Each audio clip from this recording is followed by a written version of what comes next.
NPR और NRC एक सिक्के के दो रुख हैं। इस काले कानून के खिलाफ हमें मुत्तहिद होकर जद्दोजहद करने की जरूरत है। इन तमाम ख्यालात का इजहार अपने दौरे तमिलनाडु के मौके पर MIM सदर असदुद्दीन अवैसी ने किया।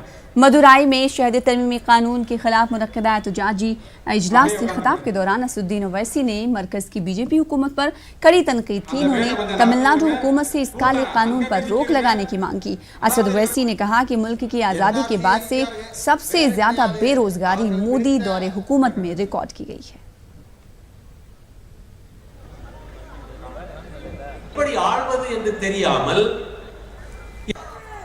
आपको अपोज करना है, आपको हर एतबार से, हर पीसफुल तरीके से इस NPR का, NRC का, CAA का अपोज करना है।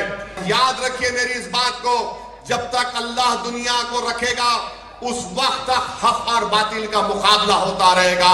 हम हक पर हैं, नरेंद्र मोदी बातिल है और इंशाअल्लाह ताला अल्लाह हक को गालिब करेगा, हक को कामयाब करेगा, बातिल को शिकस्त होगी।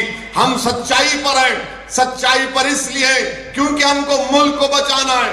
ये भारत, ये सरजमीन है कि जब अल्लाह ने हजरत आदम अलैहिस्सलाम को दुनिया में भेजा तो दुनिया के अब्बा, हमारे अब्बा भारत में पहला कदम रखे। ये हमारे अब्बा की सरजमीन है और बाप की सरजमीन से इंशाअल्लाह हमको कोई नहीं निकाल सकता। हम मिलकर हमारे सेकुलर हिंदू भाइयों के साथ, हमारे दलित कायदीन के साथ, तमाम सेकुलर पार्टी के तमाम लोगों के साथ मिलकर हमको लड़ाई में हिस्सा लेना है और इस काले कानून को इस मुल्क से छुटकारा दिलाना है। फिलहाल इसी के साथ इस बुलेटिन में इतना ही। मजीद खबरों के लिए देखते रहिए News 18 उर्दू। दीजिए इजाजत। आदाब।